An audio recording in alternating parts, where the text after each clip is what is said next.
आजिर topic रही किपरि निरोग रहिब आमे सबुबेले किपरि निजर स्वास्थ्य को ठीक रखिबा सही विषय आज आलोचना करिबा। प्रथमतः गाधोइबा खाइबा और शोइबा ठीक समय रे हेबा दरकार। एही कर्तव्यटी जेपरि भूलिबा उचित नुहे जेपरि प्रतिदिन मने रहिबा दरकार। प्रतिदिन प्रचुर पानी पीवा दरकार अर्थात 6 ରୁ 8 लिटर पानी पीवा उचित। दिन में तुलसी पत्र एवं रातिरे बेलपत्र खाइबा दरकार। यह खाइबा द्वारा रोग हेबार आशंका न थाए। मझिरे मझिरे पिता खाइबा दरकार अर्थात सप्ताह को अंततः थोड़े पिता खाइबा जरूरी अटे। तेल मसला और चर्बी जातीय खाद्य कम खाइबा दरकार। प्रतिदिन किछि बाट चलिबा दरकार। प्रतिदिन योग करिबा प्रार्थना करिबा और जप करिबा दरकार। मासरे थोड़े उपवास करिबा उचित। रोग देखा देवा मात्रे डाक्टर को परामर्श करिबा दरकार। निजर स्वास्थ्य पाई निजे ही जत्नवान हेबा उचित।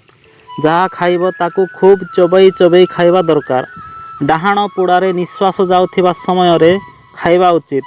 जेते तर तर हेले मध्य बाम पुड़ारे निश्वास जाउथिबा बेले केबे हेले खाद्य खाइबा उचित नुहे।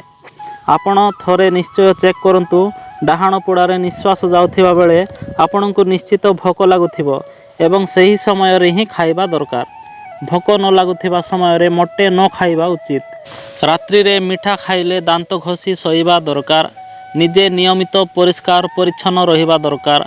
खाइला बेले शांत मन रे खाइबा उचित एवं कहा सहित कथा न हेबा उचित। प्रकृति सहित ताल मिलाई खाप खुआई चलिबा दरकार। संक्रामक रोगी ठारू दूर रे रहिबा दरकार।